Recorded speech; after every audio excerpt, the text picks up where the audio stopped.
Nageenyi haadhirsuu daawwattoota OMN kabajamoo oduu guyyaa kanaaf qopheeffanneen isinitti himaam oduu dursuun hangafoota odoom.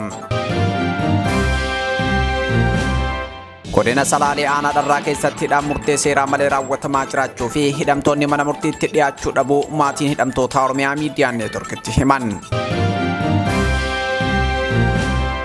Godina Harargee bahaa aanaa malkaa bal'oo keessatti sosochii holqa guddaa aanicha keessatti argamu beeksisuu jalqabuu dargaggoonni aanicha Oromiyaa miidiyaan neetworkitti himan. Maatiin lammiilee Itoophiyaa 47 biyya Saudi Arabiyaa mana hidhaa jiran keessatti duutii itti murtaa'ee gandaa kaasee hanga mootummaa federaalaatti iyyata dhiyeeffataa turuu OMN himaniitii jiru. Godina Arsii aanaa sirkaatti dararaan humnoota mootummaa nutti hammaatee jedhu jiraattonni. Naannoo Gaambeellaatti otoobisii imaltoota 39 fe'ee aanaa diimaa irraa gara aanaa goog magaalaa Piniidoo deemaa ture irratti haleellaa dilbata caamsaa 25 bara 2025 hidhattoonni murillee Suudaan kibbaa irraa dhufan raawwataniin namoonni 5 yoo du'an hedduun madaa'uun gabaafameetii jira. Gareen Hidhattootaa M23 baha Dimokiraatawaa Rippaabilika Koongootti yakkoota yakka waraanaatti shallagamuu danda'an raawwachuu Amanistii Intarnaashinaal hime. Daawwattoota OMN kabajamoo kun hangafoota oduuti amma oduu bal'inaan.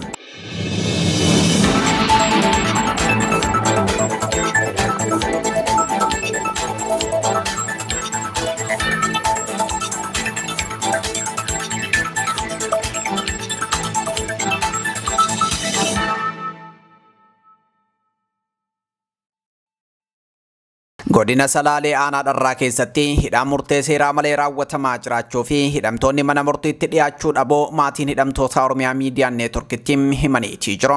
Aanaa dharraa gandoota akka Baachoo Waajitoom, Iluu Waayyuu, Baabboo Dirree, Harboo Dassoom, Iluu Goodaa Caffee, Karra Mixii Kuraam, Goodimaa Sossorkaam, Baayyoo Noonnoo, Kaabii Gololchaam, Addis Alam, Ada'aa Malkee, Maanqataa Waarihoo, magaalaa Adaree Duwwaa Takkam, Adaree Duwwaa Sadii fi kanneen biroo keessaa namoonni hidhamuun murtii malee rakkataa jiraachuu maatiin hidhamtootaa himanii jiru. Namoota hidhaman kana keessa ijoollee daa'immanii hanga maanguddoo waggaa 80 keessatti argamu himaniitii jiru. Ogeessi fayyaa beeyladootaa Yaazoo Abarraa jedhamus qabamuun hidhamuu maddeen himaniitii jiru. Walumaa galatti gandoota aanichaa 14 keessatti kanneen hidhaman keessaa maqaan namoota 75 oliin OMN kan dhaqqabe yoo ta'u, namoonni dhibbootaan lakkaa'aman aanicha keessatti maqaa waraana bilisummaa Oromoo deeggartaatiin hidhamuu maddeen OMN himaniitii jiru. Godina Harargee bahaa aanaa malkaa bal'oo keessatti sosochiin holqa guddaa aanichaa keessatti argamu beeksisuu jalqabuu dargaggoonni aanichaa Oromiyaa miidiyaan neetworkitti himaniitii jiru. Dargaggoonni aanaa malkaa bal'oo 400 ol karaa marsaa hawaasummaa fi lafarratti wal ijaaruun mootummaan holqa aanicha keessatti argamuuf xiyyeeffannaa kennee akka misoomsuuf sosochii taasisaa jiraachuu himaniitii jiru. Holqi kun holqa naasii ol kan jedhamu yoo ta'u, holqa baay'ee guddaa ta'ee fi miidhaginni isaa nama hawwatuudha jedhan. Holqi kun madda galii turizimii akka ta'u mootummaan xiyyeeffannaa laatee fi akka misoomsuuf daandii akka itti baasuuf dargaggoonni duula holqicha beeksisuu jalqabuu himaniitii jiru. Duula wayii eegallee jirra nuti dargaggoonni malkaa bal'oo duulli nuti eegallees holqa guddaa akka addunyaatti lammaffaa jiru akka Afrikaatti tokkoffaa dhiisa akka Itoophiyaatti kan tigitu hin jirre holqa bareedaa lafaa harkatti dhokatee jiru beeksisuudhaaf duula eegallee jirra. Maatiin lammiilee Itoophiyaa 47 biyya Saudi Arabiyaa mana hidhaa jiran keessatti duutichi murtaa'ee gandaa kaasee hanga mootummaa federaalaatti iyyata dhiyeeffataa turuun Oromiyaa miidiyaan neetworkitti himaniitii jiru. Lammiileen Itoophiyaa rakkoo siyaasaa fi diinagdeetiin biyyaa bahanii gara biyyoota galoo galaana edan imalan rakkoo garagaraatiif saaxilamuun dararamaa turuu fi lubbuu dhabaa turuu gabaasa yeroo hundaati. Fulbaana bara 2024 irraa kaasee oduun kibba Saudi Arabiyaa magaalaa Naajiran mana hidhaa Siijinaal Ammi jedhamurraa dhagahame oduu lammiilee Itoophiyaa hunda naasiseedha.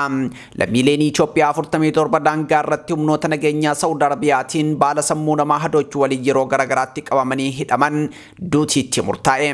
Lammiileen kun dallaalaan dirqamaan baala sammuu namaa hadochuu itti fe'ee ergoo himaniitii jiru.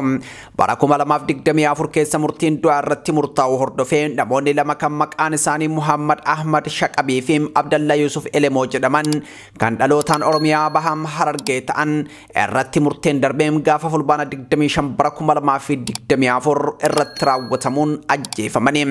Caamsaa 20 bara 2025 ammoo namoonni lama kan maqaan isaanii Abdul Salaam Jamaal Muhammadii fi Abdul Samad Naggii Muhammad jedhaman baafamanii murteen du'aa irratti raawwatame. Caamsaa 21 bara 2025 waaree booda namoota lama kan maqaan isaanii Badhaasoo Muhammad Jundii dhalataa Harargee lixaa aanaa Daaroo Laboo magaalaa Milkaa'ee ta'ee fi Abdul Qaadir Muhammad Siraaj dhalataa Harargee bahaa aanaa Malkaa Bal'oo ta'e irratti murteen du'aa raawwatamuu maddeen himaniitii jiru. Erga murteen kun lammiilee Itoophiyaa kanneen irratti murtaa'ee maatiin isaanii gandarraa jalqabuun hanga mootummaa federaalaatti ji'oota 9 darbaniif iyyannaa taasisaa turuun Oromiyaa Miidiyaa Neetworkitti himaniitii jiru.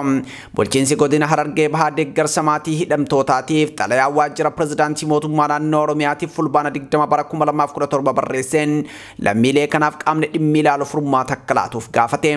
Xalayaa kanarratti tarreen maqaa namoota duutitti murtaa'ee 47 keessaa 23 tarreeffamee mootummaa naannoo Oromiyaatiif ergame. Maatiin hidhamtootaa qajeelcha waajjira pirezidaantii mootummaa naannoo Oromiyaatiin waajjira ministeera muummeetti damee dhimma komii hawaasaatti ergamuu himan. Itti gaafatamaan dhimma komii hawaasaa waajjira ministeera muummee namni maqaan isaa Shawaan Gizaaw jedhamu komii isaanii irraa fuudhuu kan himan maatiin hidhamtootaa kun dhimma kana qaamota dhimmi ilaalu kanneen akka waajjira ministeera dhimma alaa fi gaafatamaa waajjira ambaasaadarootaa ambaasaadar Siraay Fageessaa faana torbaan tokko erga qoratanii booda murteen kun kan jijjiiramuu danda'u karaa dippiloomaasii qofaanii. Kanaafuu ambaasaadar Muktaar Kadiir akka irratti hojjetu goona jechuun deebii isaaniif deebisuu himaniitii jiru. Ministeerri muummee Itoophiyaa Abiyyi Ahmad dhimma kana yoo gidduu seenee lubbuun lammiilee kanaa baraaramuu dandeessi kan jedhan maatiin garuu mootummaan rakkoo dippiloomaasii biyyoota lamaan jidduu jiruun gaarii waan hin taaneef kana sirreessaa jirraam galaa qeerraa hordofaa jechuun nu deebisan jechuun maatiin Oromiyaa Miidiyaa Neetworkitti himaniitii jiru. Saawud Arabiyaatti ambaasaaddarri Itoophiyaa Muktaar Kadiir dhimma lammiilee Itoophiyaa 47 duuti Saawud Arabiyaa godina Naajiraan keessatti itti murtaa'e kanaan hordofaa jiraachuu himaniitii jiru. Murteen du'aa lammiilee kana irratti darbe akka jijjiiramu pirezidaantiin Itoophiyaa mootii Saawudiitiif xalayaa barreessuu kan ibsan ambaasaadar Muktaar Kadiir isaanis xalayaa barreessuun kallattiin mooticha dhaqqabsiisuu himaniitii jiru. Murtee kana jijjiiruu kan danda'u mootii Saawud Arabiyaa qofa ta'uu ibsuun mootummaan Itoophiyaa lammiilee kana rakkoo kana keessaa baasuuf hojjetaa jiraachuu ibsaniitii jiru.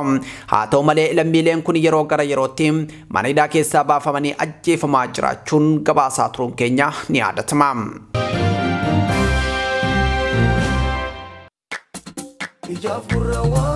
Akkam jirtu daawwattoota OMN. Tumsi hundeeffama saarraa kaasee hanga ammaantan OMN'if gootan OMN waggoota 10 oliif osoo walirraa hin kunne sagalee uummataa akka ta'uu dandeessisee jira. Har'as yeroo kamii ol deeggarsi keessan OMN'if wabiidha. Warra sagalee hin qabneef immoo sagaleedha. YouTube OMN subscribe, share, like, comment gochuudhaan qabiyyeewwan keenya hedduu biraa akka dhaqqaban godha.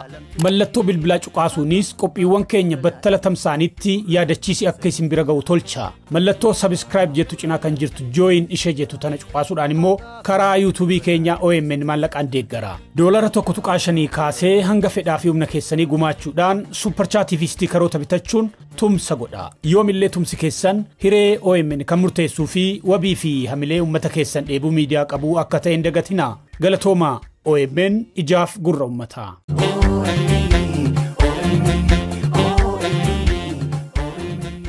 Godina Arsii aanaa sirkaatti dararaa humnoota mootummaa nutti hammaate jedhu jiraattonni maddeen aanichaa OMN itti akka himanitti aanichatti hidhaa fi ajjechaa lammiilee nagaa irratti humnoota mootummaatiin raawwatu hammaatiitii jira. Lubbuun namaa harakastee jirti jedhu. Hedduun sababa malee jumlaan hidhamanii jiru. Kanneen hidhaman murtii tokko malee ukkaanfamanii taa'aa jiru. Gariin hidhamuu malee maaliif akka hidhamanuu hin beekanii dargaggeessa bakkuma hojii isaatii fi karuma irraa guuranii hidhuun kaadireen mootummaa dargaggeessa uffata gaarii fi kophee gaarii godhate karaarra deemu yoo agartu akka naman sangaa bituuf magaalaa dhaqeetti adamsiti jedham maddi odeeffannoo Oromiyaa Miidiyaa Neetworkii. Dargaggeessa miseensa maatii koo ta'ee guyyaa tokko osoo bakka haajaa bahee gara manaa deebi'uun miseensa waraana bilisummaa Oromoo jedhanii qabanii hidhanii yeroo hidhan kanas mana barumsaatti malee waajjira poolisii keessatti miti guyyoota 14 erga of bira tursiisanii booda mallaqa kafalaa baafadhaanuun jedhanii birrii 40 nu gaafatanii ni kafallee mallaqa fudhannaan baasuu dhiisanii gara waajjira poolisaa aanaatti dabarsan. dabarsanii erga waajjira seenellee rakkoo kana qabda jedhamee wanti inni abbaa murtii duratti dhiyaatee itti murtaa'e hin jiru. Hanga ammaa hidhaa akkanaa keessa jira. Maatiin seenaa wal fakkaataa akkanaa qabu aanaa sirkaa keessa hedduu ta'uun kan eeru maddi Oromiyaa miidiyaa neetworkii kun uummanni dararaa dhuma hin qabne akkasii hifatee jira jedha jiraataan maatiin isaa rakkoo kanaaf saaxilame. Aanaan sirkaa aanaa rakkoo nageenyaatiin hedduun keessatti hidhaman lubbuun lammiilee nagaa hedduun keessatti darbee fi qabeenyi hawaasaa keessatti mancaa ture akka taate Oromiyaa miidiyaa neetworkii gabaasaa turuun isaanii yaadatama. Naannoo Gaambeellaatti otoobisii namoota 39 fe'ee aanaa diimaa irraa gara aanaa goog magaalaa Piniidoo deemaa ture irratti haleellaa dilbata caamsaa 25 bara 2025 hidhattoonni murullee Suudaan kibbaarraa dhufan raawwataniin namoonni 5 yoo du'an hedduun madaa'uun gabaafame. Jiraataan aanichaa tokko natti hime jedhee Addis Istaandaardii wabeeffate tokko dilbata ganama naannoo sa'a 3 irratti hidhattoonni murullee otoobisii imaltoota irratti dhukaasa bananiin konkolaachisaa dabalatee namoonni 5 battalumatti du'uu hime. Haleellaa kana baay'ee suukaneessaa jechuun ibseetii jira. Sirni awwaalcha namoota du'anii guyyaa haleellaan raawwatame kana aanaa diimaatti raawwatamuu himeetii jira.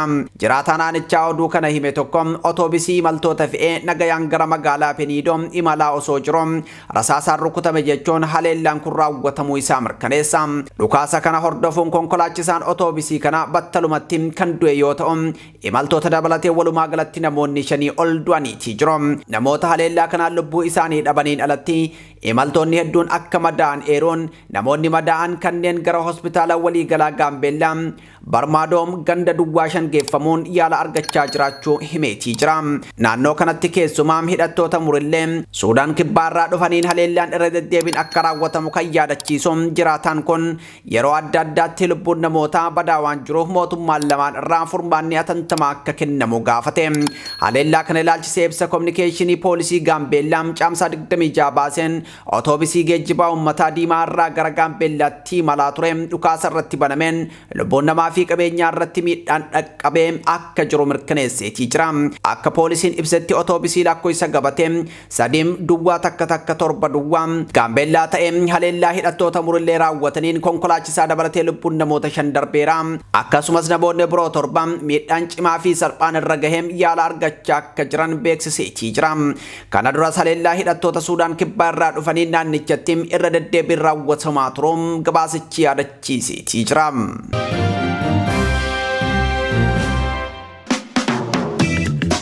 Irreen Oromiyaa miidiyaa neetwork isin ta'uu keessan yoomillee qalbiidhaa isin baduun qabu. OMN maallaqaan tumsuuf filannoo harka keessan jiru keessaa tokko isin yaadachiisuu feena. Karaa PayPal OMN maallaqaan tumsuun filannoo keessan isa salphaadha. Kutaa addunyaa kamiyyuu kan jiraattan kana gochuu dandeessu. Adeemsan isinitti mukan hordofaa. Jalqaba Facebookii OMN dhaqaatii hidha yookiin liinkii PayPal jettu tuqaasa. Donate Oromiyaa miidiyaa neetwork kan jedhu gaditti hamma maallaqa arjoomuu feetanii galcha. Ittaan saatii make this on monthly basis sanduqa jedhu tuqaasa. Amma immoo emailii fi passwordii akkaawuntii PayPal keessanii bakka isin gaafatutti waan isin gaafatu guutaatii gumaacha. Oduu maddeen alaarraa argannetti yoo ceenoom gareen hidhattootaa M23 baha Dimokiraatawaa Rippaabilika Koongootti yakkootam yakka waraanaatti shallagamuu danda'an raawwachuun Amanistii Intarnaashinaal hime. Gareen M23 naannoowwan to'annaa isaa jala jiran keessatti lammiilee nagaa irratti dararaa ajjechaawwanii fi humnaan buqqisanii dhabamsiisuu raawwachuun gareen mirga namoomaaf falmuu himeetii jira. Gochoonni akkanaa kunneen akkaataa seerota namoomaa idil addunyaatti yakka waraanaati jedha Amanistii Intarnaashinaal ibsa haala Dimokiraatawaa Rippaabilika Koongoo keessaa irratti kibxatarraa caamsaa 27 bara 2025 baaseen himanni Amanistii Intarnaashinaal kun gareen hidhattoota M23 Ruwaandaadhaan deeggaramu ji'a majjii darbee magaalaa baha Dimokiraatawaa Rippaabilika Koongoo fi kutaa bulchiinsa Kiivuu taate goomaa to'achuu hordofee yakkoota raawwataman irratti kan hundaa'edha. Gareen M23 gurraan dhala keessa immoo magaalaa biraa kibba Kiivuu jirtu Bukaavuu to'atee ture. Balaa walitti bu'iinsaa kanaan lammiileen Rippaabilika Dimokiraatawaa Koongoo 100,000 lakkaa'aman buqqaafamaniitii jiru. Qorattoonni Amanistii Intarnaashinaal baatee gurraan dhalaa fi ebla jidduu namoota 18 garee M23 jedhamuun goomaa fi Bukaavuu keessatti hidhamanii turan dubbisaniitii jiru. Baay'een isaanii akka dubbatanitti kan hidhaman waraana yookaan mootummaa Koongoo deeggartan jedhamanii ragaa qabatamaa tokko maleedha. Kun isaanii ammoo maaliif akka hidhamanuu hin beekan ture. Kanneen hidhaman kunneen bakka tokkotti jumlaadhaan ugguramuun iddoo qulqulluu nyaataa fi bishaan gahaa akkasumas tajaajila fayyaa gahaa hin qabnetti hidhamuu himaniitii jiru. Waahillan isaanii rakkoo qabiinsa mana hidhaa keessaa fi dararaa isaan irra gahuun kanneen du'an jiraachuu dubbataniitii jiru. Kanneen ijaan argan namoonni burruusaa fi dhukaasaan ija isaanii duratti bifa suukaneessaan ajjeefaman illee akka turan dubbatu. Kanneen lubbuun darban dararaa suukaneessaa mana hidhaa keessatti irratti raawwatamuun akka dhuman kanneen hidharraa bahan Amanistii Intarnaashinaalitti himaniitii jiru. Daawwattoota OMN kabajamoo oduun guyyaa kanaaf qopheeffanne kana gammaa daawwattanii qophiileen Oromiyaa Miidiyaa Neetwork biroo itti oofuun gama kiyyaan turtii gaarii.